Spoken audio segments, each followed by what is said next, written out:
Olá, sejam todos muito bem-vindos para esse mais um programa Mão na Massa. Nós estamos aqui para trabalhar com vocês algo muito interessante e muito importante, que é relacionado à geração de energia elétrica, produção. Você reparou o nome da aula? Carregar é preciso, realmente. E às vezes quando a gente está sem carga, né, Paulo? É verdade. Precisa mesmo carregar, né? Precisamos. E aí o Paulo que sugeriu esse nome, ó. Carregar é preciso. E depois veio o 3, 2, 1 aí, que foi contribuição da nossa amiga aqui também na sala. Bom, eu queria mostrar em primeiro slide para vocês, estudantes, do que vai rolar nessa aula aqui. O que vai rolar nesta apresentação que vamos fazer aqui para vocês. Vocês podem ver aí no slide que descreve aí um pouquinho das coisas que vamos trabalhar nessa aula, né? Nós vamos falar um pouquinho aí sobre as formas de geração de energia, como foi a pilha de Alessandro Volta, vamos falar um pouquinho dos trabalhos de Luigi Galvani, e vamos falar também do gerador eletromagnético aqui, vamos tentar propor uma construção de um carregador manual. Essa é a ideia da aula aqui.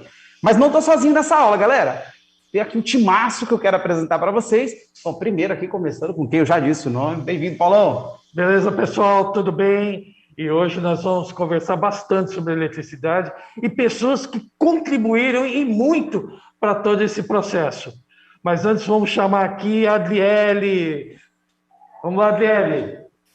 Olá, boa tarde. Para quem ainda não me conhece, eu sou a professora Adriele e vou estar aqui no chat de ensino fundamental. E não estou sozinha também. Eu estou com o professor André. André, dá oi para a galera. Olá, pessoal. Tudo bem com vocês? Então, sou eu aqui de novo. Um prazer conversar com todos vocês. Vou estar aqui acompanhando o chat do ensino médio. Então, pessoal, muitas interações. Quero ver todo mundo. Faça suas perguntas, participe das interações e conta pra gente na sua escola, enquanto vocês estão aí na sala, quantas pessoas estão assistindo, de escola é. Ok? Combinado? Então, vamos voltar então com o Fábio para ele poder dar início a essa aula maravilhosa. É com você, Fábio. Aqui, né, a gente fala programa, aula, é que mistura um pouco, André, tá certinho, né? O que a gente vai trabalhar aqui é voltado aí ao foco pedagógico, né, para dentro da escola, para as atividades mão na massa dentro da escola, viu? Então, vai ser muito legal essa interação aqui. Sim, claro. Olha, e a gente podia começar isso como? Sim, com uma interação. Vamos lá? O que você fez hoje que não precisava de energia elétrica? Vamos lá? Uma boa pergunta, hein? 2 minutinhos para vocês aí no chat da interação. Eu quero ver bastante contribuição aí. O que você fez hoje que não precisou de energia elétrica?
Nossa, quanta interação bacana!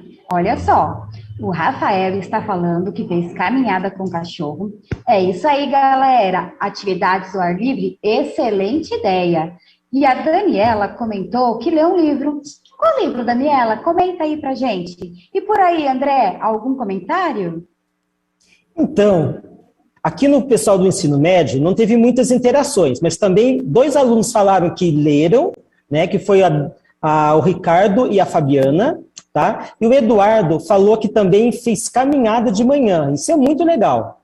E uma coisa que aconteceu foi que o pessoal dessa sala me desafiou também. O que você prepararia um café da manhã diferente, sem usar energia? E foi isso que eu fiz. Né? Foi meio estranho no começo, mas o resultado ficou muito melhor. Né? Eu utilizei o fogão, né? E para isso eu acendi o fogo com fósforo, que geralmente a gente só aperta o botão.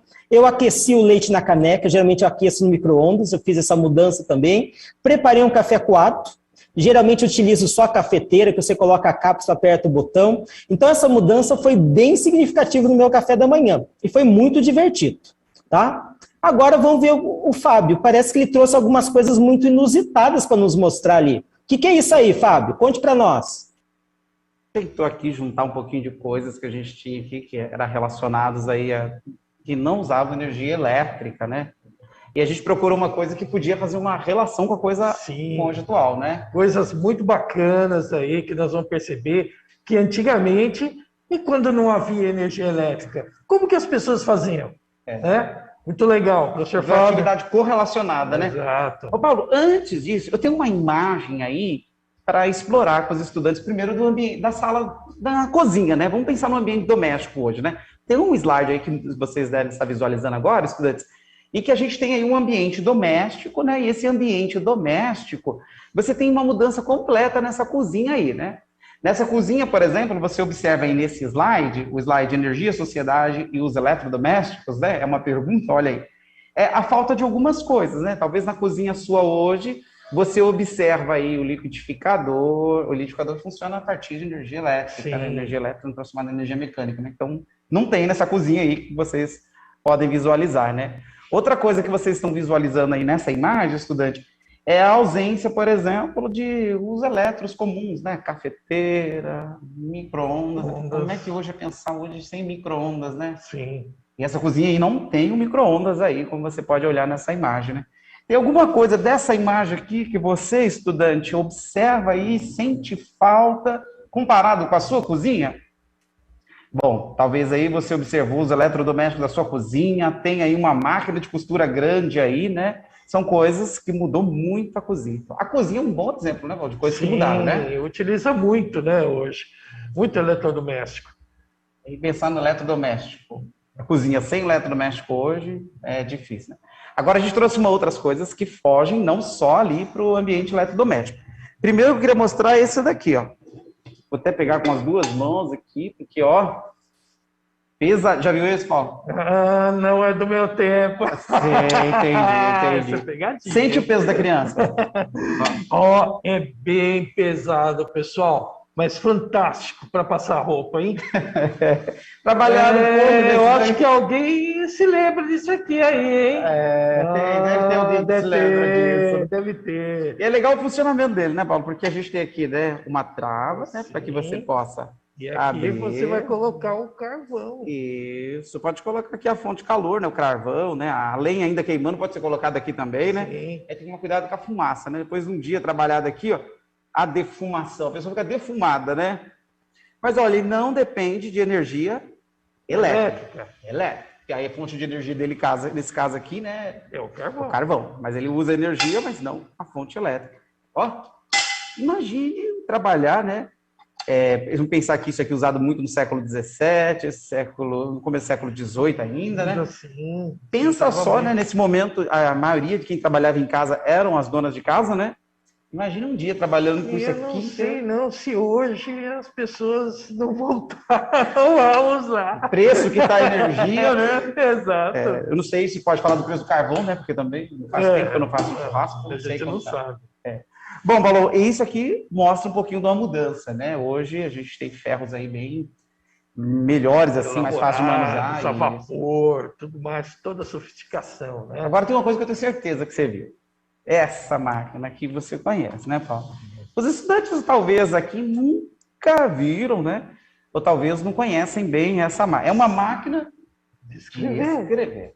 Será que alguém já fez curso de datilografia?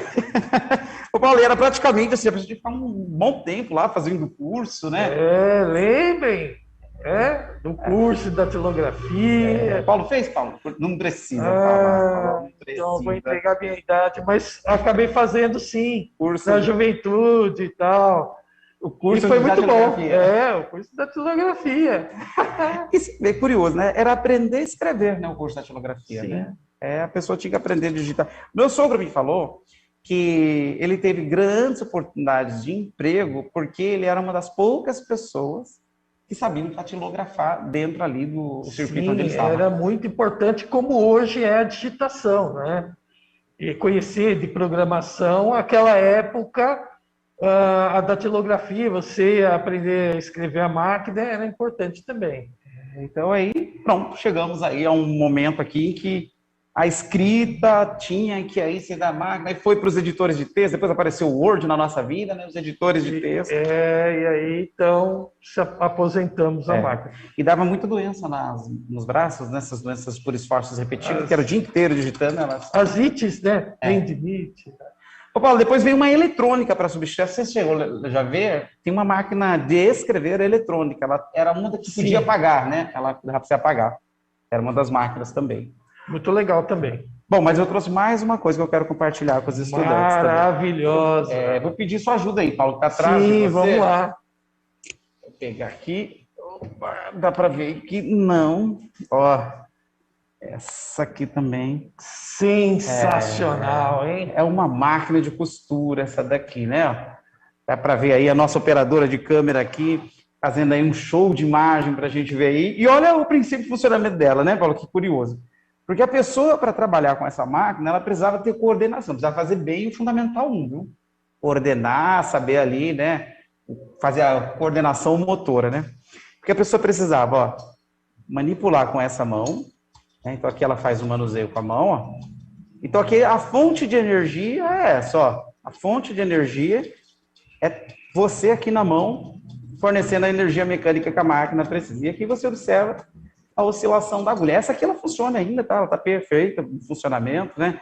A gente não colocou a linha aqui, mas poderíamos ter colocado um tecido aqui. Podia.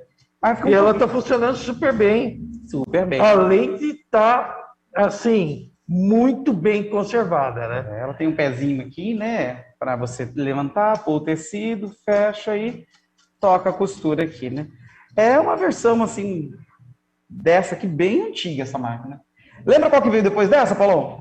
Veio com pedal, a qual você poderia usar os pés para fazer esse mesmo movimento que vocês estão vendo aqui.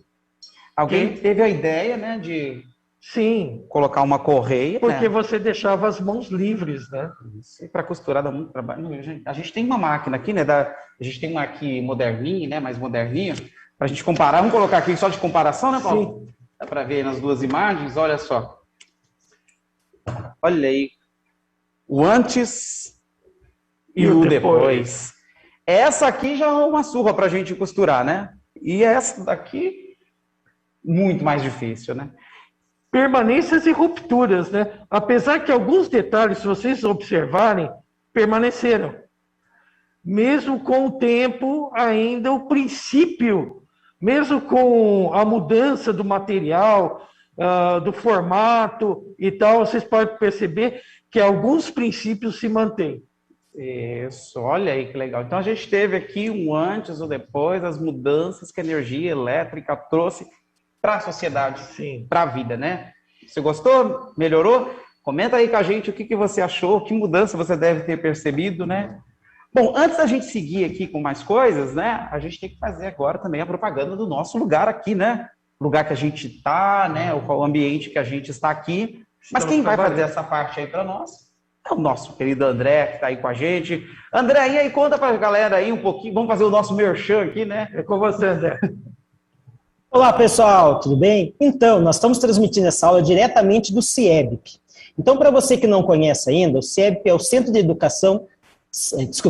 Inovação da Educação Básica Paulista. É um espaço que ele compreende 7 salas. E cada uma dessas salas trabalha tecnologia e inovação de uma maneira muito descolada. A gente tem um espaço 1, que é o Hub de Inovação, onde é um espaço para startups, edtechs, projetos. Tem a sala 2, que é a computação na prática, nosso espaço de pensamento computacional. Trabalha ali, por exemplo, ferramentas como Scratch. A sala 3 é o estúdio. Ali a gente faz gravações de áudio, de vídeo. Aí nós temos o espaço 4, que é programação descomplicada, que é a cultura maker, onde nós estamos hoje. Aqui a gente vê, por exemplo, aqui de um lado aqui, esse aviãozinho, do outro lado ali um robô, né, e sendo feito assim com materiais assim de sucata, alternativos. Nós temos o espaço 5 também, que é a cultura digital. Ali é trabalhado toda a parte audiovisual, tem iPads, é um espaço super interessante. Aí nós temos 2 salas de prototipagem. A sala 6 é a prototipagem e criatividade, a nossa sala de robótica. Ali eles trabalham com Arduino, com programação, é muito legal, muitos simuladores. E a gente tem a sala 7, que é a nossa sala de prototipagem e fabricação digital. Ali a gente encontra a cortadora laser, a impressora 3D, e aquele monte de projeto que era só ideia, ali se torna realmente algo concreto. Então aqui embaixo vai aparecer para vocês o endereço do nosso site, tá? Que é Centro de Inovação. E como que faz para visitar esse espaço aqui? Vocês podem se conectar de diversas maneiras. Pode ser através do e-mail, que vai aparecer aqui embaixo também para vocês, tá? Esse agendamento. Ou talvez pode ser feito pelo telefone, WhatsApp, Instagram, que está marcado aqui embaixo também, nosso Telegram, né? 011 57 544 5054, tá? Outra maneira da gente estar sempre interligado é o nosso Instagram, vai aparecer aqui embaixo, é @ciebp, tá? E uma novidade muito legal, que agora esses agendamentos podem ser feitos diretamente na sede, na Secretaria, né, Digital.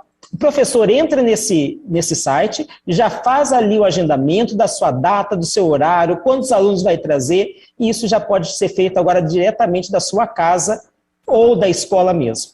Mas vamos colocar aqui novamente o telefone, tá? Entre em contato com a gente, traga os seus alunos, porque é um espaço formidável. E essa aula eu já estou adorando, hein? Adorei esses objetos aí, achei muito legais, mas eles têm muitas novidades para a gente. Agora volta com você, Paulo e Fábio.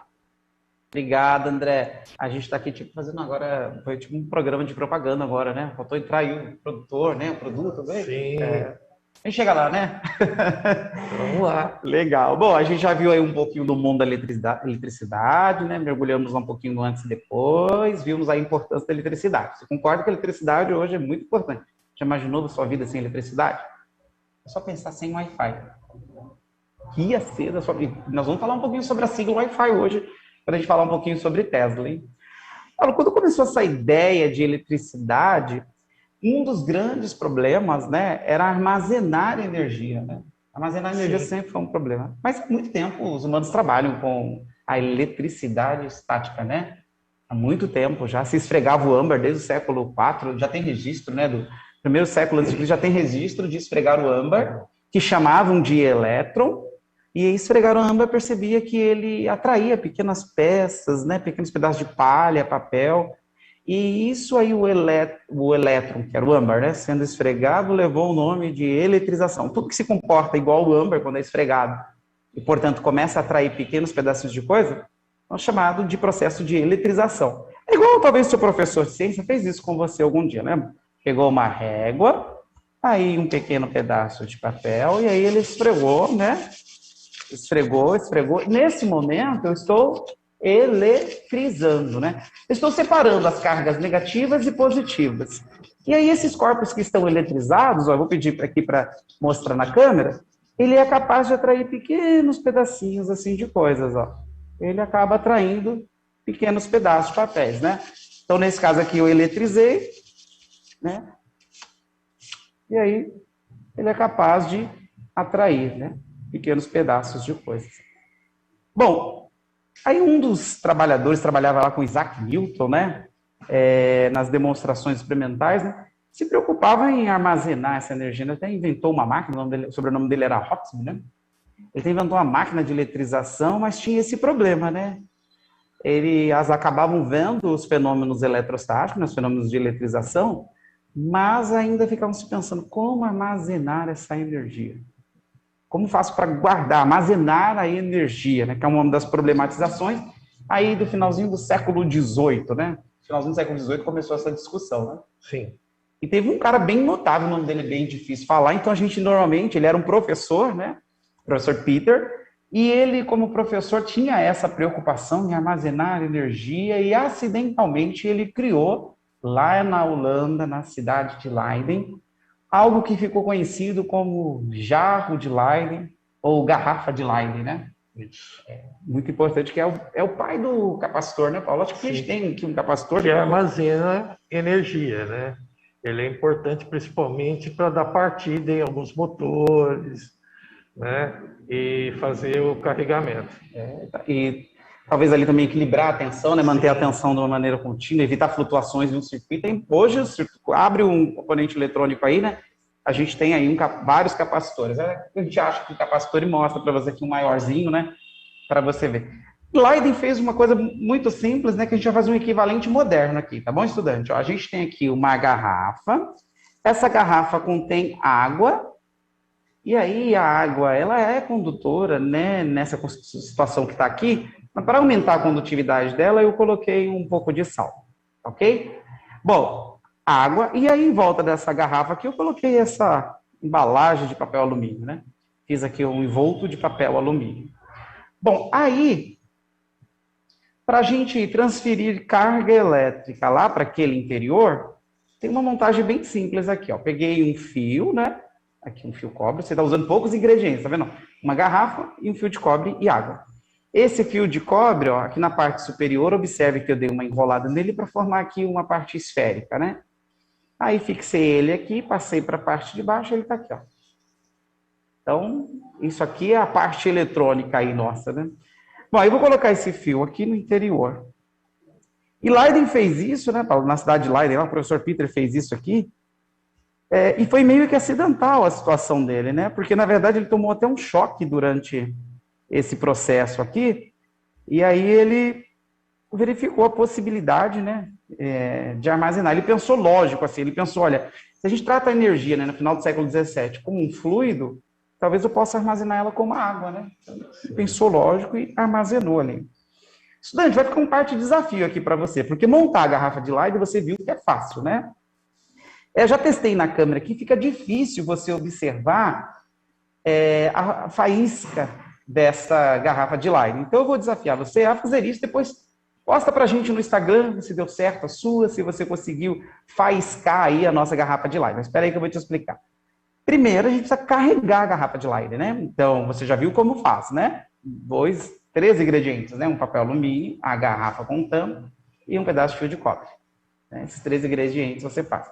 Precisa da água com sal lá dentro, né? 4 ingredientes. Agora, a energia estática, a eletricidade estática, você pode conseguir atritando. Então, você atrita. Aqui eu estou fazendo a eletrização por atrito. E aí eu vou fazendo contato aqui com a garrafa. Você não consegue escutar agora, mas vai dando pequenos estralinhos à medida que eu estou transferindo eletricidade estática para nossa garrafinha. Então, você vai eletrizando, né? Você vai eletrizando aqui por atrito. E aqui você vai carregando. O som não vai permitir você escutar, né? Você precisa encostar aqui na garrafa, tá? Para você, ó, eletrizar ela. Ele faz pequenos estralinhos e você não vai escutar aqui, né? À medida que você fazer. Bom, feito isso, estudante, né? Você fez isso umas 7, 8 vezes, você vai ter carregado a sua garrafa de Leiden. Leiden, ele percebeu o seguinte, né? Nessa época, Benjamin Franklin já vigorava aí no mundo acadêmico e já tinha a ideia de positivo e negativo, né? À medida que eu atritei aqui, meu bastão aqui, a minha régua, ela ficou eletrizada negativamente, ela está com excesso de cargas negativas. E ao tocar aqui, eu estou transferindo esse excesso de cargas negativas. Bom, estudante, agora eu preciso armazenar ela ali. Para isso acontecer, você precisa fazer o procedimento assim, ó. Atrita, aí você segura aqui na garrafa nessa parte e passa bem devagar aqui assim. Alguns milhões de elétrons que estavam em excesso aqui na régua vão passar para o condutor e chegar até a água. Como a minha mão está fazendo um aterramento aqui, eles vão tentar transferir-se para a minha mão, né? Então aqui vai ficar um acúmulo de cargas positivas e os elétrons vão tentar transferir para a minha mão, mas eles não vão conseguir, porque no meio do caminho tem essa parte plástica, que é isolante. Então, neste momento, então, a gente consegue ir armazenando carga elétrica no interior da garrafa de lye. Você pegou, atritou, aterra aqui a garrafa e você vai transferindo os elétrons. A ideia no final, estudante, é você ou chamar um amigo seu, né? Dar a mão para ele e pedir para um terceiro vir aí e dar um choque elétrico nele. Ou você pode pegar um pequeno pedaço de fio e ligar as duas partes. Um fio, uma extremidade, as duas extremidades, né, desprotegidas, e você faiscar aqui. Não esqueça de fazer e marcar a gente no Instagram aí, no vídeo que você fez. Bom, assim começou a ideia de armazenamento, né? Sim. Benjamin Franklin já tinha essa ideia de débito e crédito, ele era bem comerciante, né? Já lançou essa ideia de cargas positivas e negativas. Bom, mas aí veio um outro cara na história aí, né, Sim. Paulo? Que ele tinha um outro pensamento sobre energia elétrica, né? Um outro cara fantástico, que contribuiu bastante também. E nós vamos falar de Luigi Galvani. Luigi Galvani era filósofo, físico e médico. E ele começou a se interessar muito pela essa questão da eletricidade, até atribuído a ele, né, a bioeletricidade. Bom, Luigi Galvani começou suas experiências, principalmente porque ele acreditava na descoberta, né? Ele descobriu que a eletricidade poderia ser, né, produzida por células nervosas ou músculos. Como ele fez isso? Principalmente em suas experiências, ele acabava dissecando o rãs. E numa dessas experiências, um dos seus auxiliares tocou com um bastão, lembrando vocês, como o professor Fábio falou, que se trabalhava muito com a eletricidade estática naquela época. Então, ao tocar num dos nervos da rã, havia uma contração, né? Então, diante dessas experiências produzidas por Luigi Galvani, que também se deu todo esse processo para mais tarde a construção da bateria, ok? Então, a bateria que deu início também com Alessandro Volta. Fábio? Aí, nesse momento, é importante lembrar, né, Paulo, que você está mencionando aí do Alessandro Volta, porque Luigi Galvani tinha uma ideia, assim, de que existia... Ele até publicou um livro, né, sobre relacionando a energia, a eletricidade com o animal, né? Isso. Eletricidade Animal, o nome do livro dele que ele publicou, né? Aí já estamos aí no finalzinho do século XVIII, ok? Beirando lá o século XIX, né? Onde havia um aperfeiçoamento. E um dia ele fez um experimento que chamou muita atenção do Alessandro Volta, né? O Alessandro Volta, ele era mais exibido, né? Ele gostava de mostrar os experimentos dele em público, né? Ele, como você talvez viu na imagem anterior aí, Galvani, ele pendurou as rãs em um dado arame e fechava o curto aí nas rãs com um outro arame feito de um outro tipo de metal. E isso deu um pouco para pensar para os seus inimigos, né? As pessoas que achavam que ele estava equivocado com a ideia da energia elétrica surgir aí de animais, né? Ou de corpos, seres vivos, né? Porque quando ele colocava sem bateria, sem pilha, sem nada, né? Dois metais diferentes em contato com a rã, ela se mexia, né? Pessoal, então, quem está gerando energia aí, né, é a rã, né? Segundo. Mas Alessandro Volta tinha outro olhar, né? Ele achava que, na verdade, tinha a ver com a diferença de metais, né? Exato. Dizem que, curiosamente, Alessandro Volta chegou a colocar metais diferentes na boca, né? Para tentar verificar o gosto da energia elétrica, né? Ele colocava, por exemplo, né, metais diferentes, moedas, por exemplo, feitas de metais diferentes para verificar. E ele percebeu um formigamento numa ocasião em que ele colocou moedas na boca e depois colocava em contato com uma colher de prata e colocava na boca, né, saliva ácida, colocava. Então aí ele começou a verificar e perceber que talvez aquilo que Galvani estava mencionando talvez era relacionado. Sim, né? E o próprio Galvani coloca, né, mais tarde, que isso também era fruto de reação química. E essa reação química que nós vamos ver com a nossa apresentação aqui. Legal. Bom, então aí como Alessandro Volta achava que eram metais, ele estudou, talvez ali tinha também mais um cara, apareceu ali, né, os estudos a respeito ali de alguns seres vivos, como por exemplo, peixes elétricos, né, e aí começou a trazer certa curiosidade, como é que peixe elétrico poderia dar choque, né, se ele, né, do que ele é feito, e aí no meio desse estudo, Alessandro Volta combinou alguns metais, né, depois dessa experiência do gosto da energia elétrica, né, ele combinou alguns metais, e a combinação desses metais levou ele à criação de uma pilha. Tem uma imagem aí para mostrar essa pilha aí do Alessandro Volta, né? Essa imagem mostra aí o Alessandro Volta, né? A pilha, as descobertas de Alessandro Voltas aí por volta de 1800.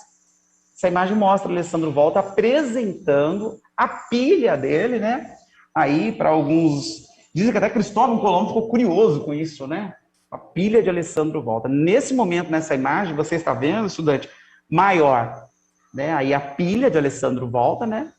E você está vendo ali a demonstração dele aí, a pilha que ele utilizou, né? Essa demonstração que ele fez aí para muitos. E esse momento foi até uma descoberta para a química, né, Paulo? Porque a partir desse momento ele conseguiu produzir aí corrente contínua, conseguiu aí produzir a eletrólise da água, conseguiu se estudar outros elementos químicos. Alessandro Volta foi fantástico. Antes da gente seguir com a nossa próxima mão na massa, Paulo, tem uma pergunta para os nossos estudantes. Sim. Porque a gente está falando aí um pouco sobre pilha, né? A gente escuta muito falar sobre bateria. Vamos chamar aí a próxima interação para os nossos estudantes? Olha, a próxima interação quer saber assim, por que a pilha elétrica foi chamada de pilha? É porque a pilha é chamada de pilha. Por quê, né? E qual é a diferença entre pilha e bateria, estudante? Então vamos dar 2 minutinhos aí para você verificar a diferença entre pilha e bateria e falar para nós por que a pilha é chamada de pilha.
Olá, pessoal. Voltamos então dessa interação.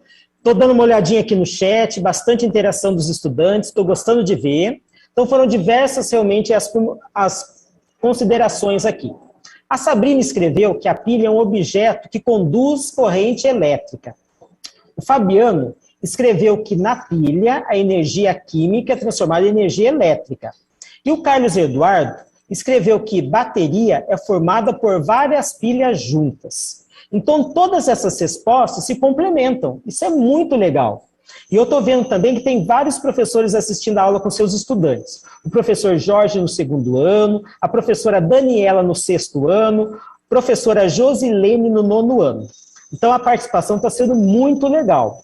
Mas e no ensino fundamental, Adriele? Como é que foram as interações? Conta pra gente aí. Ideia. O Danilo disse que a bateria é um conjunto de pilhas. É isso mesmo, professor Fábio? A galerinha tá sabidinha, hein? Tá bem isso pra ela, né?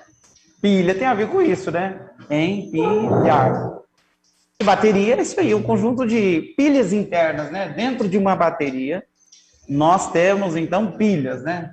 Lá um conjunto de pilhas. Sim, pilhas está muito relacionada ao experimento de Alessandro Volta, que o professor Fábio vai demonstrar para a gente agora. Oh, legal, já empurrou para mim, né, Paulo? Olha aí, o combinado era ele. Desviou já aqui, mas legal. Bom, vamos tentar, então, tentar imitar a ideia de Alessandro Volta, né? A gente fez uma montagem simples aqui, tá, estudante? Mas a ideia, a gente vai desafiar você, não esquece, hein? Você vê aqui, faz, né? Talvez aí com o seu pro, e não esquece de postar e marcar a gente, tá bom? Ó, a ideia de pilhar. Eu peguei 2 metais diferentes, né? Então eu peguei aqui, por exemplo, ó, você está vendo aqui essas arruelas, né? As arruelas, estudantes, elas vão fazer aqui a vez da moeda de zinco, tá bom? Elas não são feitas de zinco, tá? Na verdade, elas são zincadas, né? Elas têm uma pequena camada aqui de zinco. Então, essa pequena camada depositada aqui na superfície que protege ela, que a gente está aproveitando aqui como zinco, tá? E aí, como é difícil conseguir cobre, aí a gente fez aqui uma moeda de cobre aqui, ó. Não precisa ter esse furo aqui no meio, tá? Não precisa ter esse furo no meio. Ele precisou aqui, porque na forma como eu optei aqui de montar, né, a gente precisa pôr aqui esse furo. Bom, essa é a moeda de cobre. A minha esposa até achou que eu estava já fazendo alguns brincos para vender na praia. Era uma arte na praia. Ficou aparecendo mesmo, né? Vou pegar aqui, ó. Fazendo um brinco mesmo, né? Ó. Vou fazer uma arte aqui. Dava para melhorar. Eu vou melhorar. Bom, mas essa é a moeda de cobre, tá bom? Zinco e cobre. Vamos fazer o que o Alessandro fez, né? Eu peguei alguns tecidos. Aqui eu tenho uma pequena solução, estudantes, ó. Uma pequena solução de sal e vinagre, que vai ser o nosso meio passo, tá bom? E aí, a gente tem ali o zinco, né? E Alessandro Volta, quando fez isso, né? Talvez ele não tinha aí os metais nessa forma como a gente tem aqui, mas ele foi empilhando os materiais que ele tinha lá, a forma como ele tinha, né? A que ele usou para demonstração era mais bonitinha, né? Então, eu estou colocando os metais em contato com esse meio ácido, tá ok? Esse meu meio aqui, como dito, né? É uma solução de água, sal e vinagre, né? É um pouco aí diluído o vinagre. E aí, acho que agora fica claro, porque é empilhar, né, Paulo? A gente está formando aí mesmo. Sim, pilha. Uma pilha, né? Então, a gente está aqui, né, no meio, ó, né? Vai fazendo aqui a nossa pilha, né? Depois estou intercalando aqui, né? Os metais diferentes. E aí, a gente vai empilhando aqui na calma, né? Não estou fazendo uma bateria, né? Estou fazendo uma pilha só. E aí, mais um brinquinho aqui. Dizem que durante esses experimentos de Alessandro Volta, né? Quando o Galvani verificou, né? Que ele tinha aquela ideia, né? De que a energia só podia ser feita, né, Val? A partir de seres vivos, né? E aí Alessandro Volta comprova, né, que a energia podia vir de coisas inanimadas, né, como do metal, né? Ele ficou muito entristecido com isso, né? Diz a história até que ele morreu pobre e triste, né? Porque médico, pesquisador, essa época aí era tudo igual, né? Físico, médico, engenheiro, filósofo, né? Galvani tem uma história bem particular. Ele acabou perdendo o pai, a mãe, o sogro, assim, tudo numa mesma época, né? E, apesar de tudo isso, ainda ele conseguiu focar nos trabalhos e nas experiências, né, da sua trajetória, na sua carreira. Ele era bem experimental, né? E aí Alessandro Volta, que também é experimental, né? Aqui eu já fiz a ligação aqui, tá? Para estudantes, ó. Peguei aqui e peguei nesse último fio aqui para a gente tentar ler ali, né? Estou terminando, então comecei com zinco, estou terminando com cobre aqui, a gente está fechando o circuito ali, né? Olha, aqui dá para você observar ali a tensão. Ó. À medida que eu pressiono aqui, estudante, eu aumento a superfície de contato, anote que eu já estou ali a 2 volts, né? 1,5 volt. Bom, seria só eu aumentar aqui a pilha, estudante, ó. Acho que dá para observar aí a tensão, né? Então, daria, já aumentando aqui a pilha, eu consigo até ligar, talvez, aqui um LED, né? Eu estou com 2,43 volts, né? Já dá para ligar um LED. Já dá para a gente acender um LED aqui, né? Aí a gente, vamos ver como está o tempo aqui, a gente já acende um LED, quem sabe até liga um rádio aqui para a gente escutando uma música aí no final, né? Bom, mas deu para os estudantes verem, né, como funciona. E, Paulo, como a gente está pensando em carregar é preciso, será que, estudante, se você, numa situação de emergência, né, com 2,3, né, a corrente ainda um pouquinho baixa, né?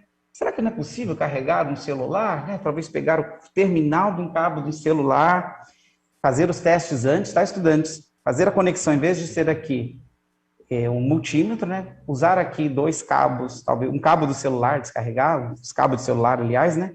Fazer a conexão e fazer um carregador a partir de uma pilha que Alessandro volta. Quem sabe? Fica um desafio aí, né? Vamos experimentar. Porque as escolas agora, com PDD Maker, né, Paulo, elas podem experimentar, né, fazer esse experimento, fazer isso, e de novo, posta e marca a gente. Aí, ó, eu fiz lá a pilha do Alessandro Volta, consegui carregar um celular. Vai ficar o desafio aí para os estudantes verem. Eu vou testar o meu aqui. Quem visitar aqui o CIEB, eu vou mostrar. Ok. Beleza? Paulo, mas seguindo a história, depois de Alessandro Volta, essa aqui é uma pilha de corrente contínua, né? A pilha de corrente contínua foi feita aí desse jeito. Mas aí se discutia, né, sobre, olha, aí gerar energia para a população inteira, né, a partir de pilhas, né, as pilhas precisavam ser muito grandes, né, ocupavam muito espaço, e aí veio uma nova forma de gerar energia, né. Agora nós vamos falar um pouquinho sobre Faraday, ok? Nós vamos falar um pouquinho sobre o trabalho de Faraday. E, posteriormente, o trabalho de Tesla. São 2 caras muito importantes. Faraday, ele percebeu o motor elétrico, percebeu a geração de energia a partir do gerador eletromagnético.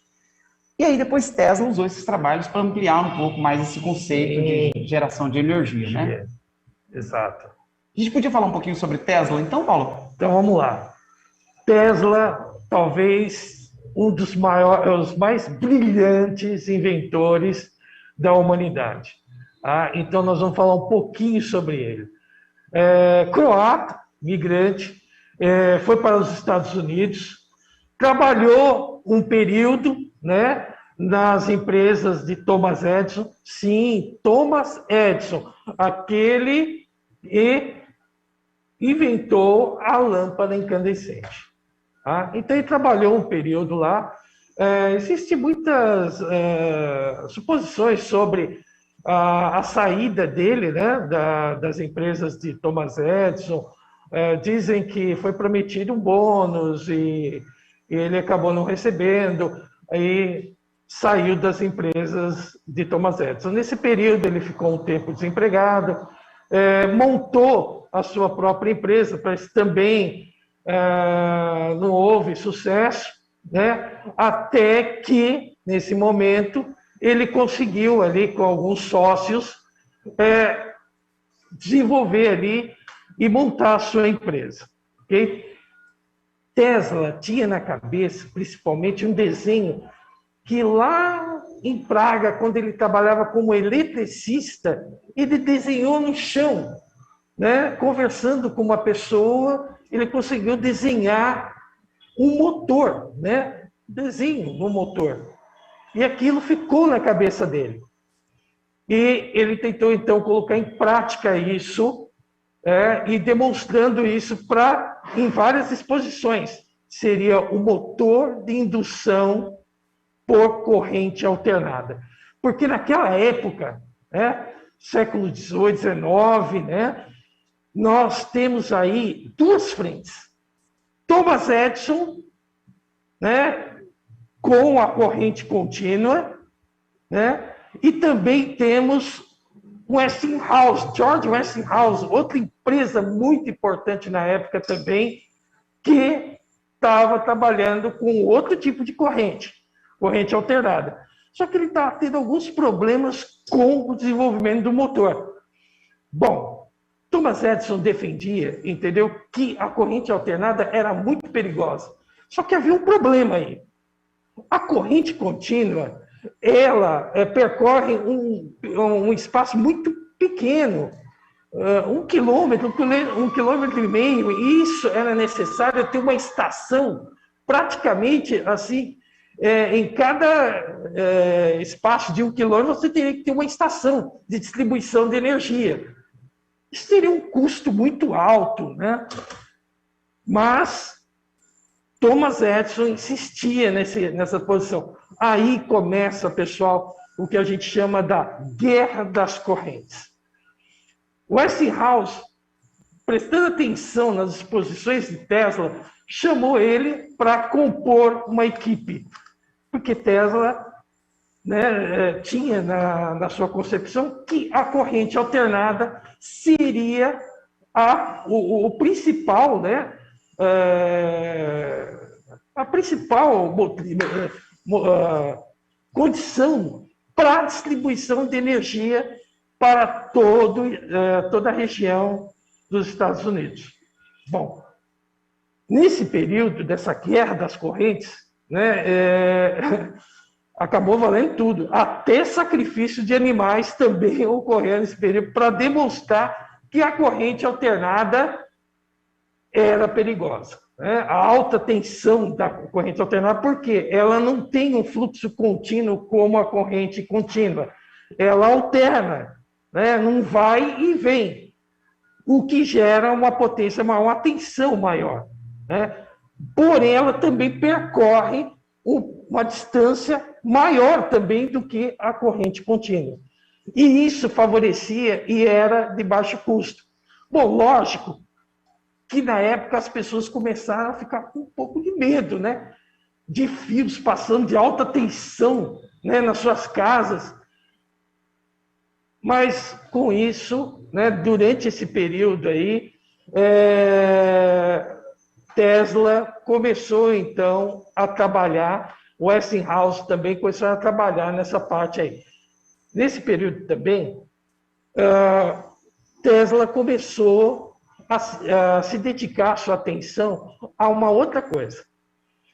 Era as ondas eletromagnéticas. Enquanto desenrolava toda essa questão da guerra das correntes, quem iria distribuir energia elétrica para todo o estado americano, Tesla também, nesse tempo, se dedicou também a essa questão das ondas eletromagnéticas, que ele já tinha, né, lido as pesquisas de Henry Hertz, megahertz, lembra alguma coisa, né?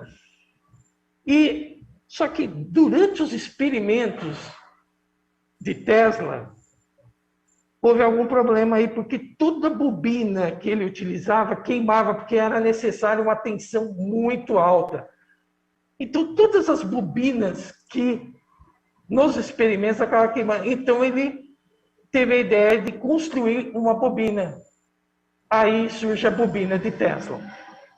Bom, como é essa bobina de Tesla? Eu acho que no slide tem imagem legal aí da bobina. Se puderem colocar. Eles estão visualizando isso.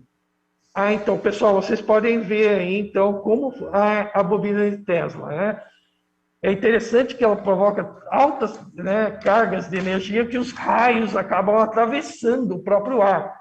E a gente sabe que o ar acaba sendo isolante, mas a carga é tão forte que ela cruza, né? Ela acaba atravessando o ar. É bacana, né? Um show de raios aí que aparece. Bom, e aí que eu vou demonstrar para vocês como fazer essa bobina. Uma bobina caseira e tal, assim, mas que vocês podem fazer aí, entendeu? Na escola, junto com o seu professor, ok? Então vamos lá? Primeiramente, aqui nós escolhemos aqui um tubo, né? De papelão. Pode ser de papel alumínio, né? A mamãe compra às vezes, né? No mercado, papel alumínio e tal. E após acabar, você pode utilizar o tubo. Não pode ser de metal, tá, gente? Pode ser um tubo de PVC também, se vocês quiserem utilizar, não tem problema algum. Utilizamos aqui fio, né, de cobre de 30 milímetros. Estou errado? 30 tá certo, 30 milímetros. 30 né? milímetros. Esmaltado 30 milímetros. E começamos, então, a dar voltas com esse fio de cobre, bem juntinho um do outro. Muita paciência, calma, que você vai acabar. Fica tranquilo, entendeu? Tem que ficar um bem pertinho do outro, como está aqui. Ok? Completando. Tem uma outra aqui. Essa já é uma senhora bobina. Essa aqui é a bobina dos sonhos. Mas veja, depois que você terminou, o fio que ficou na parte superior, você deve ali esconder ela, então você não vai utilizar. Esse fio que terminou aqui, você vai utilizar ele, ok? Nós vamos fazer uma ligação e eu vou demonstrar para vocês o esquema elétrico. Essa nós vamos chamar de bobina secundária, no nosso caso aqui, né? Exatamente, bobina secundária. Professor Paulo, secundária, e cadê a primeira, então? A primeira pode ser essa aqui, ó, que nós utilizamos um fio mais grosso, entendeu? Um fio de instalação elétrica mesmo. Isso é um fio tá? de 1,5, né? Isso. Aí nós vamos colocar aqui em volta. Umas 3 voltas eu acho que é o suficiente, ok? Na parte inferior aqui. Então ele vai ficar mais ou menos... Dá para pegar direitinho aqui, para demonstrar para os alunos. Pegou legal. Na minha mão, tá? Então vai sobrar esses 2 fios aqui, ok? Então a sua bobina ficaria assim, ela já estaria montada. Porém, nós precisamos agora colocar o circuito elétrico para ela funcionar, ok? Então, se tiver condições de você focalizar aqui na mesa, como ficar? A gente pode trazer para cá também, Paula, a montagem, para ficar fácil de visualizar, né? Isso, trazer mais para o centro da mesa. Dri, e aí? Aí, tá perfeito. Tá perfeito? Bom, essa montagem, o que nós utilizamos aqui? Uma placa protoboard, né? Bateria, um interruptor e o principal, transistor. Esse transistor tem um papel fundamental aí, ok? Vamos lá? Então, agora eu vou explicar para vocês, por meio do esquema elétrico, como vocês vão montar no Tinkercad. Tá bom? Então, nós vamos fechar agora um pouquinho, para que eu possa abrir o esquema elétrico para vocês entenderem melhor. Dá para focar mais uma vez aqui, para os alunos poderem... Enquanto o Paulo vai preparando lá o PC, eu vou aqui mostrar aqui o funcionamento dela aqui, né? A gente tem aqui, então, a fonte de energia, né? Que é a bateria. Então, ao ligar ela aqui, né? A gente vai precisar aqui demonstrar aqui, né? O funcionamento dela, né? Então, a gente vai ligar ela na fonte aqui de tensão e, né? Deixa eu só pôr aqui a fonte de tensão para a gente observar enquanto o pessoal derruba. Não sei como é que está aqui a luminosidade, né? Para visualizar aqui. O pessoal visualizar aqui. Bom, Paulo, enquanto eles vão escurecer um pouco a sala aqui para a gente visualizar, a gente pode mostrar o esquema elétrico aí no Tinkercad, você compartilha a tela, enquanto a gente tenta escurecer aqui um pouco o ambiente, né? Ok. Muito bem, pessoal, esse é o esquema elétrico para montagem dessa bobina de Tesla. Vamos lá. Então, aqui vocês estão visualizando o transistor. Estão vendo a setinha? Bem, então vamos lá. Vamos começar então. Nós temos 2 bobinas, certo? a bobina primária e a bobina primária é essa aqui, aliás, é essa aqui, e a bobina secundária está aqui. Bom, vamos começar o seguinte. Na protoboard, entendeu? As suas ligações podem ser de forma diferenciada. Então, aqui nós temos o polo negativo e aqui o polo positivo. Então, nós ligamos aqui na protoboard, tem a indicação, tá, gente? Da parte positiva e da parte negativa e positiva. Ligado nos furinhos aqui, cada furinho desse, você pode fazer uma ligação. Então, feita a ligação dos polos negativo e positivo, então vamos lá. Um dos fios, lembrem, um dos fios da bobina primária vai ser ligada no polo negativo da pilha. Correto? E também vai ligar ao ponto do meio ali, onde fica o resistor. Estão vendo? Aqui, exatamente onde que eu coloquei aqui o cursor. Aqui nós temos o resistor, tem um papel fundamental aqui também. Ok? Nossa, estou recebendo um aviso, falta pouco para terminar. Vamos. É mesmo porque o arquivo vai ficar salvo, né, Paulo? Sim, pode ver o esquema elétrico. Vocês podem ver o esquema elétrico, mas vamos lá. Então, aqui, antes, você tem aqui, né, o transistor. Na perninha do meio do transistor, antes de chegar até mesmo no resistor, você vai ligar a bobina secundária. O fiozinho fino que eu falei para vocês de cobre e tal, ele vai ser ligado aqui antes do resistor, na perninha do meio, tá? E também depois, na outra perninha do resistor, você liga, então, o fio da bobina primária. Tá? Bom, e o negativo, professor? Polo negativo. Polo negativo, você pode ligar o interruptor, e do interruptor nesta perninha aqui que eu estou com o cursor do transistor. Professor, faltou uma perninha aí do transistor. Sim. A perninha do transistor, você vai ligar o fio que sobrou da bobina primária. Ok? Então, esse esquema, pode ficar tranquilo, que ele vai ficar disponível para vocês. Tá bom? E é importante fazer essa experiência, muito legal, de Nikola Tesla.